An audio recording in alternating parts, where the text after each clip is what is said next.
ইসলাম কি মানুষকে অন্ধবিশ্বাসী হতে বলে? বিভিন্ন সময়ে সংশয়বাদী ও নাস্তিকেরা আমাদের দিকে অভিযোগ ছুড়ে দেয়। তারা বলে যে ইসলাম নাকি মানুষকে অন্ধবিশ্বাসী হতে শেখায়। ইসলামের যৌক্তিকতার, যাচাই বাছাইয়ের, বুদ্ধিভিত্তিক চিন্তা চেতনার, বিচার বিশ্লেষণের কোনো স্থান নেই। আসলে কি তাই? এই প্রশ্নের উত্তরে যাওয়ার আগে সর্বপ্রথম আমাদেরকে তিনটি মৌলিক বিষয় জানতে হবে এবং বুঝতে হবে: বিশ্বাস, প্রমাণ এবং অন্ধবিশ্বাস। বিশ্বাসের স্বরূপ। বিশ্বাস কাকে বলে? সর্বপ্রথম আমাদেরকে বিশ্বাসের সংজ্ঞা জানতে হবে এবং উপলব্ধি করতে হবে। তবে চাইলেই আমরা বিশ্বাসের কোনো নির্ভরযোগ্য সংজ্ঞা দিতে পারবো না, কেননা কোনো বস্তুগত বিষয়ের সর্বজনীন সংজ্ঞা দেওয়া যতটা সহজ, অবস্তুগত বিষয়ের সংজ্ঞা দেওয়া ততটা সহজ নয়। অবস্তুগত বিষয়ের ভেতর আছে সুখ দুঃখ, হাসি কান্না, আনন্দ বেদনা, আবেগ অনুভূতি, হতাশা, রাগ, ঘৃণা, অহংকার, হিংসা, বিদ্বেষ ইত্যাদি। ইন্টারনেট জুড়ে বিশ্বাসের প্রচুর সংজ্ঞা ও বৈশিষ্ট্য ছড়িয়ে ছিটিয়ে আছে। এর মধ্যে কিছু বৈশিষ্ট্য ও সংজ্ঞা উল্লেখ করা হলো। উইকিপিডিয়া অনুসারে বিশ্বাসের সংজ্ঞা হচ্ছে পর্যবেক্ষণের উপর যুক্তির ও পূর্বলব্ধ জ্ঞানের সাহায্যে বিচার করে কোনো বিষয় সত্য বলে সিদ্ধান্ত নিলে তা থেকে নতুন জ্ঞান জন্মায়। এইভাবে মনের মধ্যে উপলব্ধ সত্যগুলিকে জুড়ে যে তত্ত্বের জাল বোনা হতে থাকে, তাদের বিষয়বস্তুগুলি সামগ্রিকভাবে হলো জ্ঞান, আর তাদের গ্রহণযোগ্যতার সচেতন অনুমোদন হলো বিশ্বাস। কেমব্রিজ ডিকশনারি অনুসারে বিশ্বাসের সংজ্ঞা হচ্ছে the feeling of being certain that something exist or is true. অর্থাৎ বিশ্বাস হচ্ছে কোনো কিছু বিদ্যমান থাকা বা কোনো কিছু সত্য হওয়ার নিশ্চিত অনুভূতি। ব্রিটানিকা.com ওয়েবসাইটে বিশ্বাস সম্পর্কে বলা হয়েছে, belief becomes knowledge only when the truth of a proposition becomes evident to the believer. অর্থাৎ বিশ্বাস শুধু তখনই জ্ঞানে পরিণত হয় যখন কোনো প্রস্তাবনার সত্যতা বিশ্বাসের কাছে স্পষ্ট বা প্রমাণিত হয়ে ওঠে। উইকিপিডিয়ায় উল্লেখিত ভেন ডায়াগ্রাম অনুসারে লাল বৃত্তের অংশ ট্রুথ বা সত্যকে নির্দেশ করে, আর বিলিফ বা বিশ্বাস নীল বৃত্তের অংশকে নির্দেশ করে। খেয়াল করলে দেখতে পাই যে উভয় বৃত্তের অংশ বিশেষ পরস্পরকে ছেদ করেছে, আর বাকি অংশ বিশেষ পরস্পরকে ছেদ করেনি। বৃত্তের যে অংশ পরস্পরকে ছেদ করেনি সে অংশগুলোর ক্ষেত্রে বলা যায় যে সব বিশ্বাস সত্য নয়, আর যে অংশ পরস্পরকে ছেদ করেছে সে অংশের ক্ষেত্রে বলা যায় যে কিছু বিশ্বাস খুবই কদাচিৎভাবে যাচাই বাছাই করে সেটাকে সত্য হিসেবে প্রমাণ করা যায়। হলুদ অংশের নলেজ বা জ্ঞান নির্দেশ করছে, অর্থাৎ প্রকৃত বা সত্য জ্ঞান গভীর এবং উচ্চ পর্যায়ে পঞ্চেন্দ্রিয় তথা চোখ, কান, নাক, জিহ্বা, ত্বকের মাধ্যমে পরীক্ষা নিরীক্ষা ও যাচাই বাছাই করে পাওয়া যায়। এক্ষেত্রে পরীক্ষা নিরীক্ষা ও যাচাই বাছাই মূলত তুলনামূলক পর্যাপ্ত ও দীর্ঘ সময় ধরে হতে পারে এবং উচ্চ বুদ্ধিভিত্তিক ও ব্যাপক অভিজ্ঞতামূলকও হতে পারে। আর এ ধরনের যাচাই বাছাই ও পরীক্ষা নিরীক্ষা প্রধানত বস্তুগত বিষয়ের উপর করা হয়। এরপর সে বিষয়টার উপর আস্থা রাখা হয় বা বিশ্বাস করা হয় বা সত্য হিসেবে স্বীকৃতি দেওয়া হয়। প্রথমত, কোনো কিছু বিশ্বাস করতে যেমন আমাদের প্রমাণ, যুক্তি ও বুদ্ধিভিত্তিকতার ধার ধারতে হয়, আবার কোনো কিছু অবিশ্বাস করতেও আমাদেরকে প্রমাণ, যুক্তি ও বুদ্ধিভিত্তিকতার ধার ধারতে হয়। কেন এটা বলছি আমি?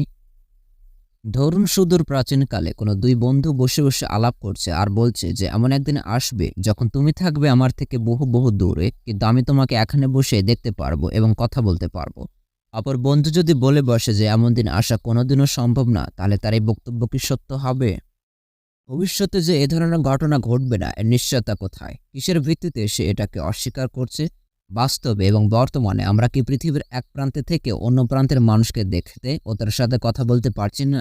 অথবা যদি এক বন্ধু বলে বসে অসম্ভব, আমরা কোনোদিনও চাঁদের মাটিতে পা রাখতে পারবো না, এটা একেবারেই অসম্ভব, তাহলে এ কথা কি আদৌ গ্রহণযোগ্য হবে?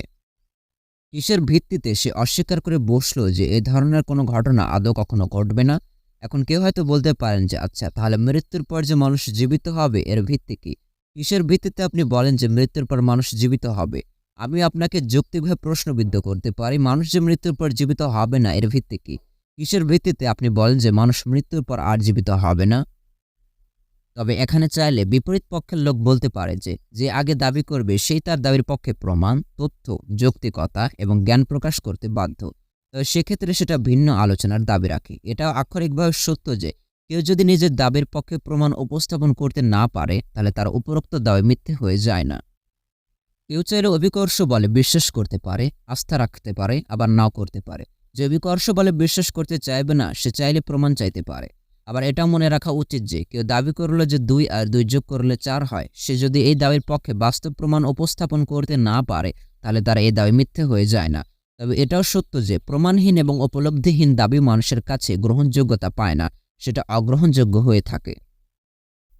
এজন্যে যে বিষয়ে মানুষের কোনো জ্ঞান নেই সে বিষয়ের ক্ষেত্রে বলতে হয় আমি জানি না বা আমার জানা নেই। আর এটা তো আমরা জানি যে দুনিয়ার সব জ্ঞান সবার ভেতরে নেই। আমরা কয়টা গ্রন্থ পড়েছি, কয়টা শিক্ষণীয় স্থান পরিদর্শন করেছি যে আমাদের জ্ঞান বাড়বে? আমাদের যদি বিমান চালানোর জ্ঞান না থাকে তাহলে কি আমরা বিমান চালানোর ব্যাপারে কোনো প্রশ্নের উত্তর দিতে পারবো? সে ব্যাপারে কোনো আলাপ আলোচনা করতে পারবো? আমরা ঠিক ততটুকুই আলোচনা করতে পারবো যতটুকু সম্পর্কে আমাদের জ্ঞান আছে। আমরা ঘরে বসে পৃথিবীর এক প্রান্তে বসে অন্য প্রান্তের মানুষকে দেখতে পারছি। আমেরিকা দেখছি, আমেরিকার প্রেসিডেন্ট জো বাইডেন দেখছি, সৌদি আরব দেখছি, কাবা ঘর দেখছি, বুর্জ খলিফা টাওয়ার দেখছি। কে বলেছে যে আমরা যা দেখছি তা আসলে সত্য? বর্তমানে তো ডিপ ফেকের যুগ, এআই এর যুগ। হতে পারে এগুলো ডিপ ফেক বা এআই দিয়ে বানানো হয়েছে আর আমাদের ডিভাইসে এগুলো প্রদর্শিত হচ্ছে। হাই স্কুলে শেখানো হয় পদার্থের ভেতর ইলেকট্রন, প্রোটন, নিউট্রন থাকে। আসলেই থাকে? আমার কথার ব্যাপারে জ্ঞানীরা আপত্তি করে বলতে পারেন, আমেরিকার প্রেসিডেন্টকে দেখতে চাইলে আমেরিকা যাও, বুর্জ খলিফা দেখতে চাইলে দুবাই যাও, কাবা ঘর দেখতে চাইলে মক্কায় যাও। ইলেকট্রন, প্রোটন, নিউট্রন এগুলো দেখতে চাইলে শক্তিশালী অণুবীক্ষণ যন্ত্র ব্যবহার করো। তুমি যা দেখো না তার মানে এই নয় যে সেটার বাস্তব অস্তিত্ব নেই। তুমি কি দুনিয়ার পুরো মহাবিশ্বের সমস্ত কিছু দেখে এসেছো? অর্থাৎ তারা আমাকে 5টা ইন্দ্রিয়ের ভেতর একটা ইন্দ্রিয় তথা চোখের ব্যবহার করতে বলছে। কিন্তু আমার প্রশ্ন, আমরা চোখ দিয়ে যা দেখি তার সব কিছু কি সত্যই দেখি? বাস্তবে কি তার আসলে অস্তিত্ব আছে বা তার বাস্তব ভিত্তি আছে? ধরুন আপনি নদীর তীর ধরে আনমনে হেঁটে চলছেন, মৃদুমন্দ বাতাস বইছে, চোখে পড়ছে নদীতে ভেসে থাকা নৌকাগুলো। নৌকা থেকে আলো প্রতিফলিত হয়ে আপনার চোখে এসে পড়ছে। চোখ তা গ্রহণ করে এক ধরনের তারের অর্থাৎ স্নায়ুর মাধ্যমে মস্তিষ্কে পাঠাচ্ছে। এর ফলে মস্তিষ্কের নির্দিষ্ট এলাকা তথা ভিজুয়াল কর্টেক্সে প্রতিক্রিয়া সৃষ্টি হচ্ছে। এর ফলে আপনি দেখতে পারছেন। ধরুন আপনি দূরগ্রহে বড় পাত্রে ভেসে থাকা একটা মস্তিষ্ক কেবল, যে মস্তিষ্কে ভিন গ্রহের কোনো প্রাণী বা এলিয়েন প্রোব বা বিশেষ যন্ত্র ঢুকিয়ে কলকাঠি নাড়ছে। এলিয়েন যদি মস্তিষ্কের ওই নির্দিষ্ট জায়গাটিতে তার দিয়ে একই পরিমাণ উদ্দীপনা পাঠায় তাহলে মস্তিষ্ক ভাববে সে নৌকা দেখতে পারছে, যদিও বাস্তবে এরকম নৌকার অস্তিত্ব নেই। ধরুন আপনি কোনো চলন্ত ট্রেনে বসে আছেন, ট্রেনের বাইরে আপনার বন্ধু দাঁড়িয়ে আছে। আপনি চলন্ত ট্রেন থেকে দেখতে পারবেন ট্রেনের বাইরে থাকা আপনার বন্ধু দ্রুত পেছন দিকে চলে যাচ্ছে, অর্থাৎ সে গতিশীল। আপনার বন্ধু দেখতে পারছে যে আপনি দ্রুত গতিতে সামনে এগিয়ে যাচ্ছেন। তাহলে কে এখানে গতিশীল অবস্থায় আছে? আমরাও কি স্থির আছি, নাকি সূর্যকে কেন্দ্র করে উপবৃত্তাকার পথে পৃথিবী ঘুরছে? এদের বাহ্যিকভাবে দেখে তো মনে হয় সূর্যই আমাদের পৃথিবীকে প্রদক্ষিণ করছে। তাহলে সত্য কোনটা? আমার প্রশ্ন, আপনি কিভাবে বুঝবেন যে আপনি বাস্তব জিনিস দেখছেন নাকি অবাস্তব জিনিস দেখছেন? আপনি বুঝবেন কিভাবে? আপনার পর্যবেক্ষণ যে সত্যের গ্যারান্টির নিশ্চয়তা কতটুকু? আমরা জানি যে আলো এক ধরনের বিদ্যুৎ চৌম্বকীয় তরঙ্গ শক্তি এবং আমরা শুধু 400 থেকে 700 ন্যানোমিটার তরঙ্গ দৈর্ঘ্যের আলো দেখতে পাই। এর কম বা বেশি তরঙ্গের আলো দেখতে পাই না। আবার আমরা জিহ্বার সাহায্যে বিভিন্ন জিনিসের স্বাদ নেই। অসুস্থতার কিংবা ওষুধ সেবনের কারণে জিহ্বার স্বাদে বিকৃতি চলে আসে। ফলে কোনো কোনো খাবারের সঠিক স্বাদ জিহ্বা তখন বুঝতে পারে না, অথবা স্বাদের অনুভূতিতে পরিবর্তন চলে আসে। একেবারে সহজ করে বললে, দৈনন্দিন জীবনে চলতে আমরা চোখ, কান, নাক, ত্বক, জিহ্বা এসব ইন্দ্রিয়ের উপর আমরা নির্ভর করি, আস্থা রাখি, বিশ্বাস করি। কারণ এগুলোই তো ডাটা ও তথ্য জানা এবং উপলব্ধি করার প্রধান মাধ্যম। যদি আমরা এগুলোকেই অবিশ্বাস করি, আস্থা না রাখি, তাহলে আমাদের বাস্তব অস্তিত্বই প্রশ্নবিদ্ধ হয়ে যায়। আমরা বিশ্বাস করি আমাদের বাস্তব অস্তিত্ব আছে, আমরা কোনো কাল্পনিক সৃষ্টি নই।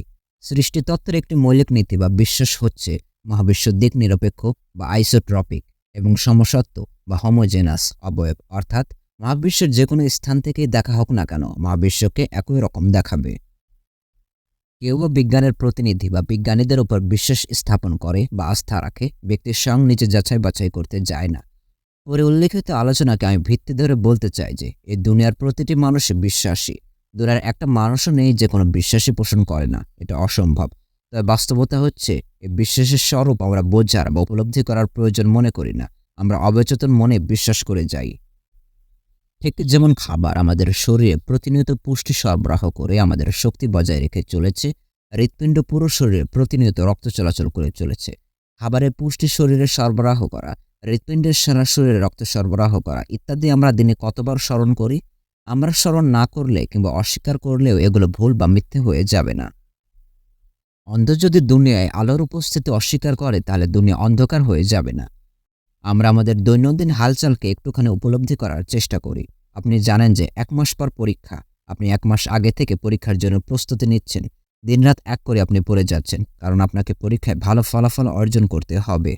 আপনাকে ডাক্তার হতে হবে, ইঞ্জিনিয়ার হতে হবে, আপনার বাবা-মায়ের মুখ উজ্জ্বল করতে হবে। আমার প্রশ্ন, আপনি যে ১ মাস পর্যন্ত বাঁচবেন এর গ্যারান্টি আপনি কোথায় পেলেন? এর আগে যে আপনি মারা যাবেন না এর গ্যারান্টি কোথায়? যে ঘরে আপনি শুয়ে আছেন, হতে পারে মাথার উপরে চলন্ত ফ্যানটা আপনার মাথার উপর পড়ে আপনার মৃত্যু হলো, কিংবা ভূমিকম্পের কারণে বাড়ি ধসে আপনার মৃত্যু হলো।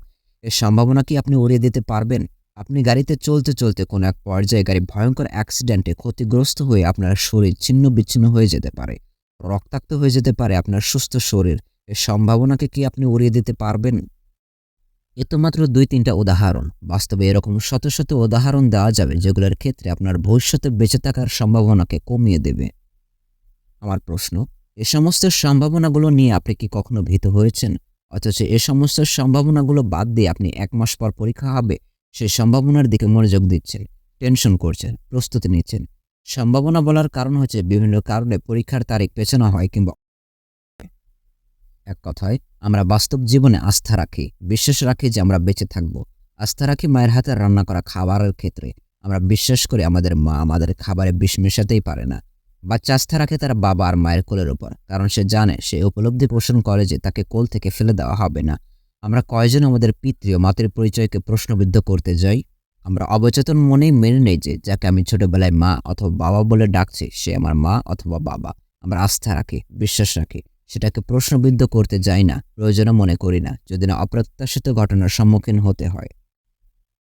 জ্বর হলে আমরা প্যারাসিটামল বা নাপা খাই। আমরা আস্থা রাখি, বিশেষ করে যে এই ট্যাবলেট খেলে জ্বর সেরে যাবে। ডাক্তারের কাছে নিজেকে অর্পণ করে দেয় মানুষ, আর ভাবে তিনি আমার কল্যাণের জন্য আমাকে অপারেশন করবেন, আমার কল্যাণের জন্যই তিনি আমাকে রক্তাক্ত করবেন। ধার্মিকেরা আস্থা রাখে, নাস্তিকেরাও আস্থা রাখে। এক একজন এক এক বিষয়ের উপর আস্থা রাখে। কেউ আস্থা রাখে নিজের চিন্তা চেতনায়, উপলব্ধিতে, কেউ ধর্ম ও ধর্মগ্রন্থে, আবার কেউ জ্ঞান বিজ্ঞানে। মনের গহীনে, অবচেতনে আমরা সবাই বিশ্বাসের বীজ বপন করে রেখে সেটার আবাদ করে যাই সব সময়, অথচ বাস্তবে আমরা সেটা স্বীকারও করতে চাই না।